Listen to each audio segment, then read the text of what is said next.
Last দিন তো আবারও চলে এলাম বাজারে বন্ধুরা, কারণ লাস্ট দিন আজকেও বাজার করবো, খাওয়া দাওয়া করবো এবং কিছু রান্না করে নিয়ে যাবো। সেই কারণে লাস্ট দিন আবারও চলে এসেছি বাজারে। তোমাদের দেখতে পাবো কী মাছ নিচ্ছি বা কী নিচ্ছি, অবশ্যই তোমাদের সঙ্গে শেয়ার করবো। চলো দেখে।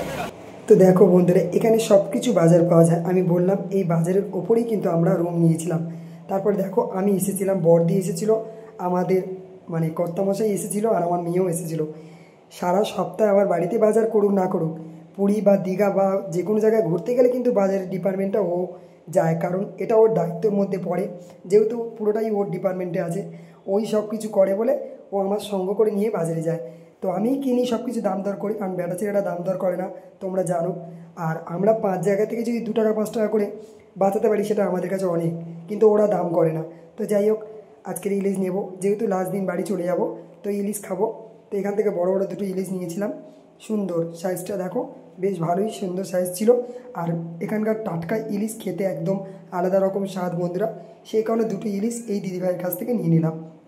বাবা, এই তো চিংড়ির থেকে চিংড়ির ডানা বেশি বড়। চিংড়ি খাবো না, চিংড়ি কি চিংড়ি বললে? কি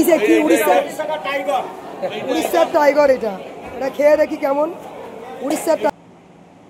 তো যাই হোক, এখান থেকে চিংড়িটাও নিলাম, বললো উড়িষ্যার চিংড়ি। সত্যি চিংড়ি মাছটা কিন্তু অনেক স্বাদের ছিল। তারপরেই দেখো এখানে চলে এলাম বাজার নিয়ে। তো আমাদের মধ্যে সবাই কাটাকুটির মধ্যে ছিল। তো দেখো দিদি কাটতে বসে গেছে, কখনো আমার শাশুড়ি মা কাটছে। ইলিশ মাছ হবে, চিংড়ি মাছ হবে,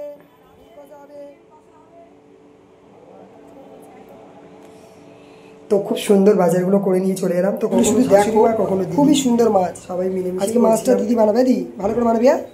ওই ও ইলিশ মাছটা আমার মা বানাবে। এখানেও ইলিশ আছে বন্ধুরা, সব আস্তে আস্তে, যেহেতু অন্য জায়গায় এসেছি, অত বড় বাসন নেই, তাই এখানেও ইলিশ। আর এটা রাতে আমরা ট্রেনে যাব, তার জন্য মুরগি মাংস নিয়ে এসেছি। ওই এটা কি বানাচ্ছি দিদি? মাছের মাথা দিয়ে পুঁইশা, ইলিশ মাছের মাথা দিয়ে আজকে ভাবা যায় জমিয়ে কারেটা কি হচ্ছে। তো এদিকে ডালও বসে গেছে। এরপরে হবে ইলিশ মাছের মাথা, চিংড়ি মাছের মালাইকারি, আর কি হবে ডিমের কালিয়া, মুরগির মাংস, মানে চিকেনটা হবে রাত্রিবেলা, চিকেন কষা আর রুটি রাতে ট্রেনের মধ্যে খাবো। আজকে লাস্ট দিন বন্ধুরা। কি রান্না করবে আজকে তুমি? তুমি কিটা বানাবে? চিংড়ি মাছ কাটছি। চিংড়ি মাছের মানে মাছটা কাটা হয়ে গেছে, মা কেটেছে।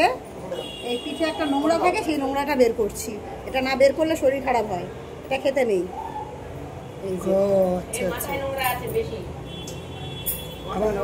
ওই রে ভাই, বেরোচ্ছে না কেন? থাকে তো ঠিক আছে। তো দেখতে পেলে বন্ধুরা, মাথা মানে যে নোংরাটা থাকে সেটা বের করে দিল। আমি সমস্ত কিছু এখানে চিংড়ি মাছের কালিয়া করেছি, মালাইকারি বলেছিলাম, মানে মালাইকারিটা করলাম না, করেছিলাম। কারণ মা করেছিল একটা, দিদি করেছিল একটা। ও এর মধ্যে সব ইলিশগুলো দেবে এবারে। এবার মাছ দিয়ে এদিকে কাঁচা ইলিশ হবে, মা কিন্তু ইলিশ মাছটা বসিয়ে দিয়েছে। মায়ের হাতের ইলিশ একদম জাস্ট অসাম। এবার এর মধ্যে মাছগুলো সর্ষে বাটা করেছিল, খুবই টেস্ট হয়েছিল। কিন্তু মাছটা দেখো বন্ধুরা, হয়েই গেছে কিন্তু খুব সুন্দর। এদিকে কষা মাংসটাও বসিয়ে দিলাম, কারণ রাতে আমরা রুটি কিনে নিয়েছিলাম। রাতে ট্রেনের মধ্যে আমরা রুটি আর মাংস খাবো, সেই কারণে ইলিশ মাছ কিন্তু আমরা হয়ে গেছে। আর এটা হচ্ছে ডাল।